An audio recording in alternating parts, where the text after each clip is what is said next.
Bonjour à tous, ici bon c'est Pouzol. Donc comme certains d'entre vous l'ont vu, j'ai dit sur la vidéo précédente que je me suis décidé à aller sur Blender. Après avoir été cinéma 4D, j'ai commencé, bon après j'ai arrêté, j'ai eu pas mal de soucis. Donc là j'ai décidé, je me relance. Donc juste une vidéo pour faire voir où j'en suis. Donc Blender, bon, pas évident, hein, qu'on a l'habitude avec Cinema 4D déjà. Mais ça me sert quand même, hein, les trucs que j'ai fait sur Cinema 4D, ça me sert sur Blender aussi. Disons que quand on suit un tuto, une série de tutos, tout ça, vaut mieux avoir les mêmes raccourcis que eux ils ont mis. Tout le monde met ses raccourcis qu'il veut, patati patata. Même les clics souris, hein, normalement on sélectionne avec le clic gauche, sinon c'est le clic droit. Euh, Chacun fait un peu sa sauce dans tout ça, que par rapport à nous sur Cinéma 4D, les raccourcis, on n'y touchait pas, quoi. Hein, si on dit, par exemple, KL pour le couteau, on va pas avoir autre chose. Hein, vous voyez ce que je veux dire.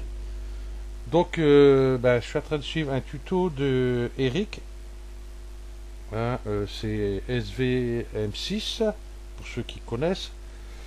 Et je suis en train de suivre, comme je dis, un de ces tutos. Et voilà ce que je suis en train de faire. Vous allez rigoler. C'est la 2 chevaux. Donc, lui, ces tutos datent de... que je contrôle ça... il y a 9 ans.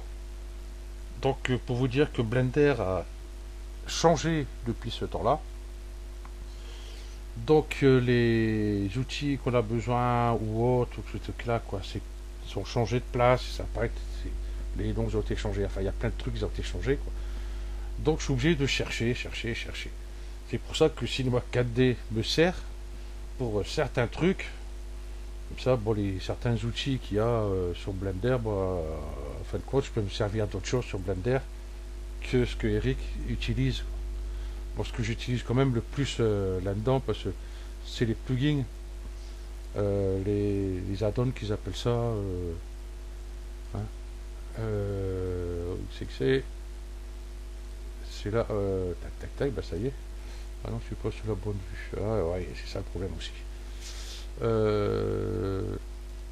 Voilà. Loop Tool, pour l'instant que j'utilise pas mal. Ce qui est pas mal ici, par exemple, Space. Je sélectionne tous mes points, par exemple, ce tour-là, là. Je fais Space et tous mes points sont à la même distance des uns des autres. Bon, à part ici, celle-là, j'ai rajouté il n'y a pas longtemps. Après, relaxer, ça fait une courbe parfaite. Hein, et après, il y a tous les autres. Donc ça, j'utilise. Comme lui, sur son tuto, il n'utilise pas le miroir. Moi, j'utilise le miroir. Est-ce qu'ils avaient le miroir dans le temps sur Blender? J'en sais rien. Voilà. Bon, je me débrouille, j'y arrive, hein, doucement et sûrement. J'en fais pas trop dans la journée pour pas me gonfler le cerveau non plus, hein, ça sert à rien. Donc voilà où j'en suis. Hop, hop, si je fais ça, tac, du coup celui-là, hop,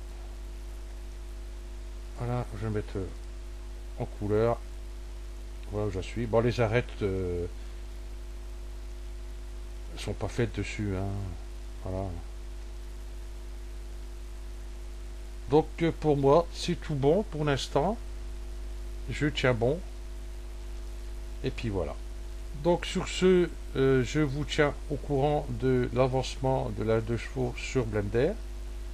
Surtout que je suis en train de suivre ici un autre tuto. Vous le connaissez, c'est Cinema 4D, la 2 chevaux. Ben, c'est la mienne, tout simplement. Parce que moi, le maillage que Eric a fait, j'ai préféré faire comme moi j'ai fait sur Cinema 4D. Bon, après, chacun fait ce qu'il veut, hein, voilà. Moi, je préférais comme ça. J'étais plus à l'aise avec mes habitudes qu'essayer de m'adapter à à une autre habitude, quoi, enfin une autre façon de faire. C'est un coup à s'embrouiller, voilà. Ok, donc sur ce, je vous tiens au courant et je vous dis à la prochaine. Allez, ciao!